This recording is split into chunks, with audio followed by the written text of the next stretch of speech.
Yeah, Exmagma's Goldball is 50 years old now.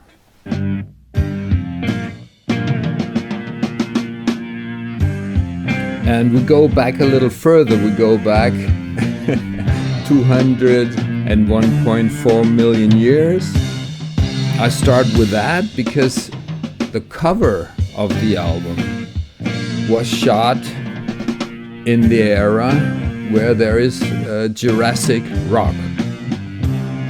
Joel Taffy, the artist and photographer, found an era not too far from where we lived, because we had our farmhouse at the Swabian Alps, and the Swabian Alps is known for having a lot of Jurassic rock. So the idea was to shoot it somewhere there where it's going uphill so that the camera can be more downhill, and when we stand up further up there we even look taller than we actually were. And as we were standing on stilts, we were really tall, and the bushes around were quite small, so that made the impression even more drastic in a positive way, I would say. Yeah, look at this. That's me, rolling a joint.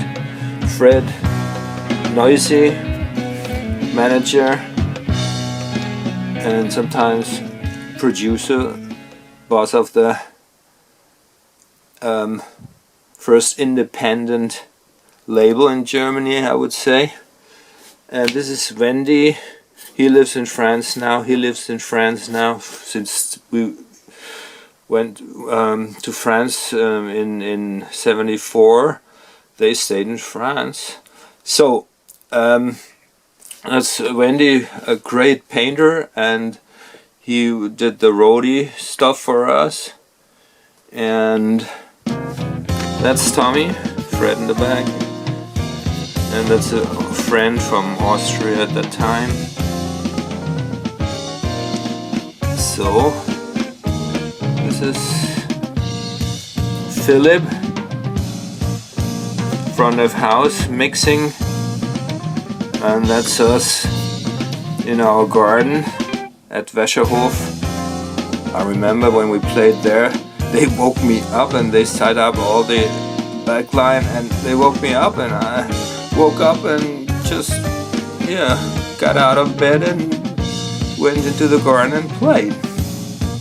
That's me again in the living room, in the den of the farmhouse, rolling a J. And that's Wendy again. And where the heck is Joe? There is some Joe somewhere. Here, look at that.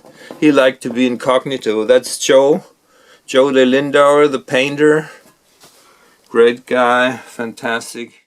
We recorded the album at Connie's studio, his brand new studio, his first own studio. And we were the third band to record there. First was Jasper van Toff with his band Pork Pie. Second band was Kran, good friends of us. And they recorded their second album, I think. It was Andy Nogger. And we did our second album, Goldball, as the third band ever recording in Connie's studio. And that was 1974, during summertime. So it must have been July, end of July, beginning August. At the time we produced the album, or let's say before we went to Connie's studio, we rehearsed some of the tunes in our farmhouse where we lived. We had a big cow stable transformed into our rehearsal room. It was a very nice place to play. To record at Connie's studio was perfect for us because we improvised a lot, and Connie delivered fantastic sound for the headphones. So when we improvised, we had that great sound, you know, with echo and reverb, depending on what kind of stuff we improvised with, what instruments we used, if it was acoustic instruments or electric instruments. And he composed a sound for us to listen to on the headphones, so that inspired us a whole lot.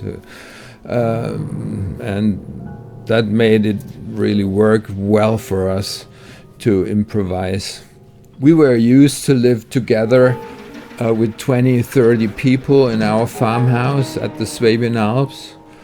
So it was really great for us that we could stay at Connie's studio, not only record there, but also live there during the time of the recording. So no hotels and separate rooms and bullshit. No, we could just stay there with Connie and his wife.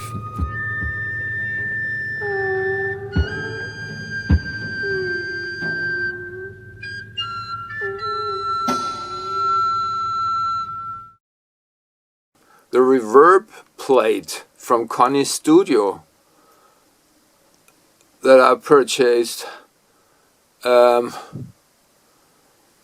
when the studio of Connie was all sold, and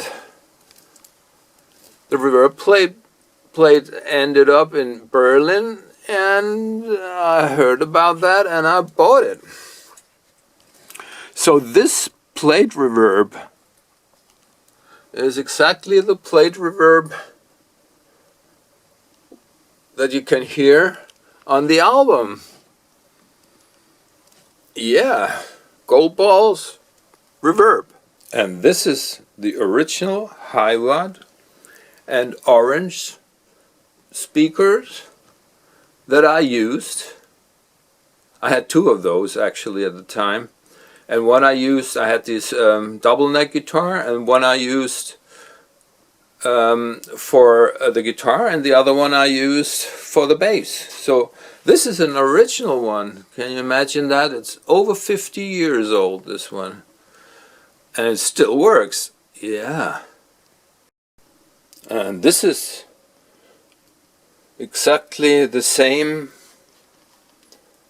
type of Hammond that Thommy used on the album. Yep.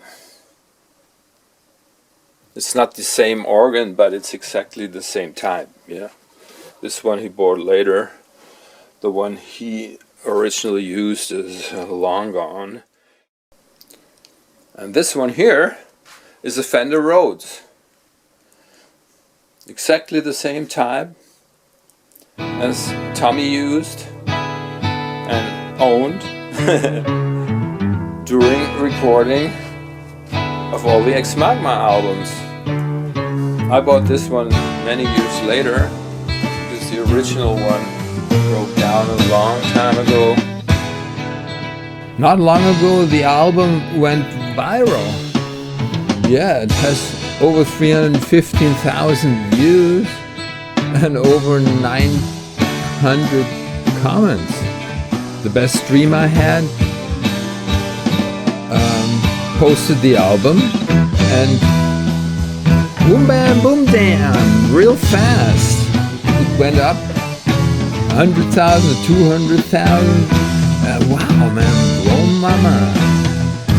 Yeah, finally, nowadays we are at over 300,000 views and lots of comments and funny stuff. What people write there. Yeah, really nice. go watch it and read it. It's worth it.